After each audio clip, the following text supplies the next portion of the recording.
Так, бүгін 14 мамыр 2025 жыл. Мен жазылғам. Талдықорған облысы, Жетісу облысының, Талдықорған қаласында Жетісу облысының әкімінің қабылдауына жазылғам сағат 11-де. Қазір келсем, маған телефонды тастап кет, кіруге болмай телефонмен дейді. Мен телефонды тастамаймын дедім. Мені кіргізсін телефонмен. Бұл стратегический объект емес, телефонмен кіруге болмайды деген. Бұл түрме емес, бұл әскери не емес, как часть дейді ғой, воинская часть. Онда ештеңе емес. Мен кіремін дедім. Енді тұрмыз.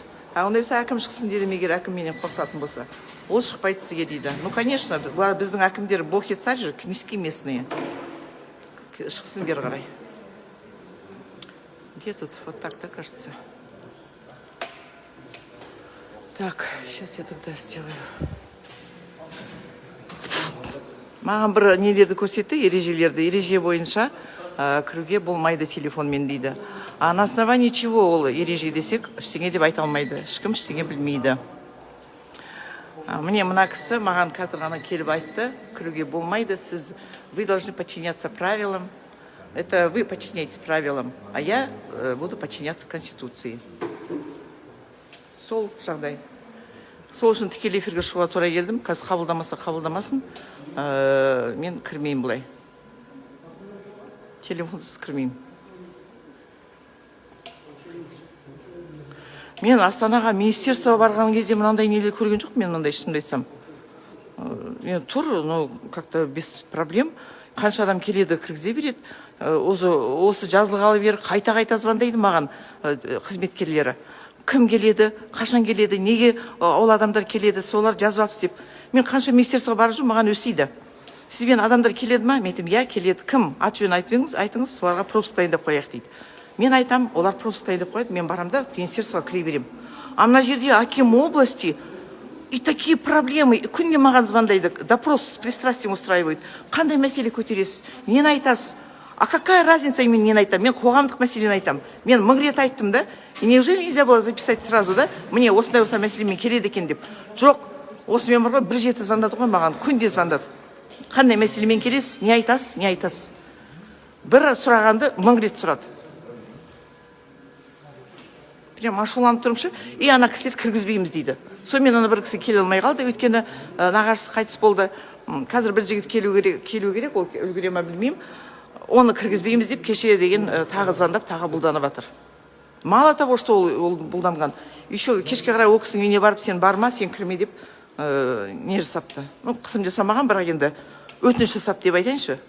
Нужно быть справедливой, да, өтірік айтқым келмейді. Қысым жасамаған, бірақ қатыспа деген. Я вообще не могу понять, а что такого? Сонда біздің әкімдеріне құдай ма салбырап түскен аспаннан, біз оған жолай алмайтындай?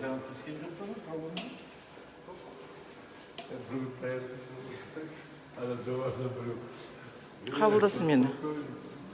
Кіргізсін телефонмен и все.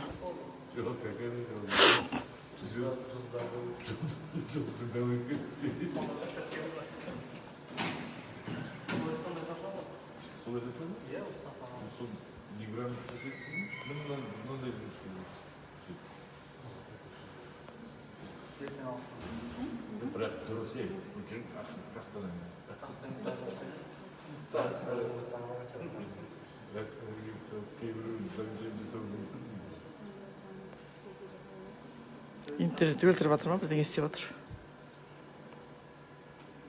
Қызық болады, қазір еще интернет өшіпсіз. Доступно всем. Тұрамын енді үстінде, кіргізбейді екен. Кіргізбесе өстіп тұрамын.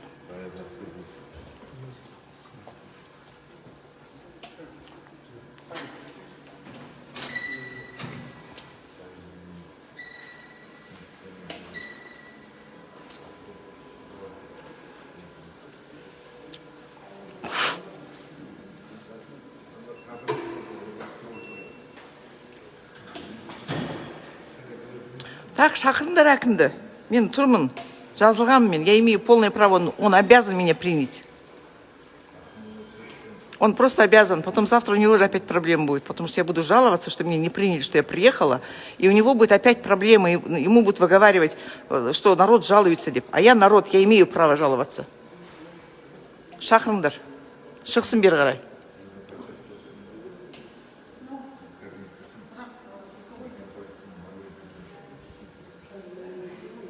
Прям проблема была, мне было телефон алмайсың. Я вообще имею право зайти и снимать Акима. Полное право имею, и никто мне не запретит. И вы в том числе, девушка. Только что вы же мне говорили, что у нас есть правила, надо им... Ну, повторяйте. Да.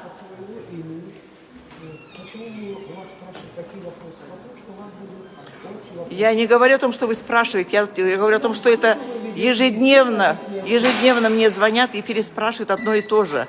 Это же надо, вот позвонили один раз, они должны были записать. Единственное, они могут мне перезвонить, айтуға. Бірдеген ұмыт кетпедіңіз бе, бәрін толтырдыңыз бе, мынау сұрақтар бар ма деп. А сіздерде күнде звондап, маған бір қайта бір сұрақтар жауап қояды. Я.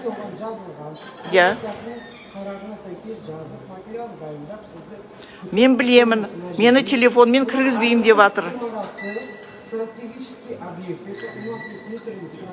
Кім айтты, қашаннан бері акимат стратегический объект болды.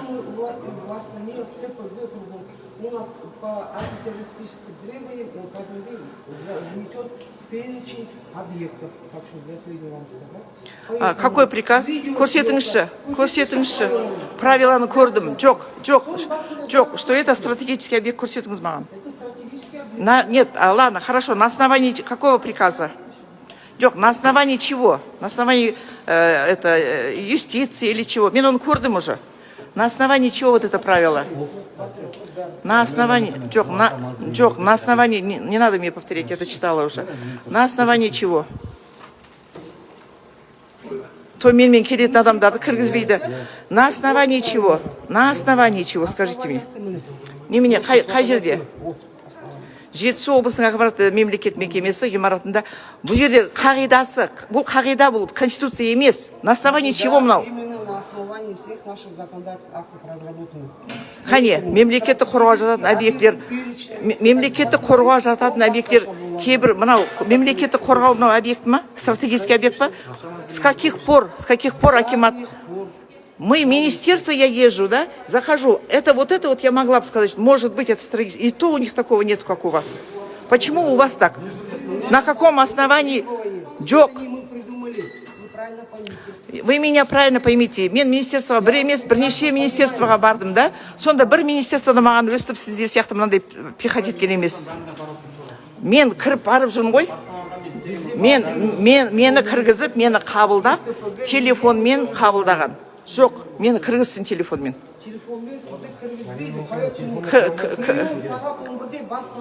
Кіргізсін мені. Кіргізсін, жоқ. Мені телефонмен кіргізсін. Потом сіздер... Да мне все равно, үлгірмеймін ба. Тогда он пусть Аким сюда выходит. Келсін да мен осы жерде қабылдасын. Раз он боится, раз это вы считаете, что это стратегический объект, тогда пусть выходит и здесь меня принимает. У меня куча вопросов к какому области и вообще ко всем. Не будет принимать, я тогда буду писать прокуратуру и президенту. И все. Конечно, это мое право. Я имею полное право. Раз Аким установил какие-то свои правила, я не оставляю и захожу. Вместе с телефоном. Кешіріңіз, сіздің аты жөніңіз кім болады? Должность? Немене, ну? Ага, все. Мне осы кісі өзі жауап берді, что телефонмен кірмейсің, телефонсыз кірсең болады деді. Все, хорошо. Кірмеймін мен. Свои правила устанавливают, знаешь, каждый әр жерде өздерінше. Панфиловқа бардық, то же самое Жаркентте. Жазып қойған, еще вывесили. Нельзя деп. На каком основании? И здесь тоже пихают вот на основании. Покажите вот этот приказ, что именно вот этот объект стратегический деген. Қайда ол приказ? Жоқ.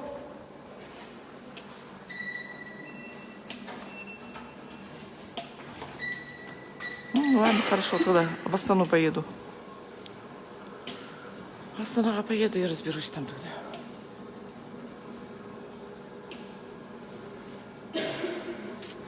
Бәрі бастық и стратегический объект. С каких пор этот? Че, мен телефонымды алып қалады екен? Мое личное имущество.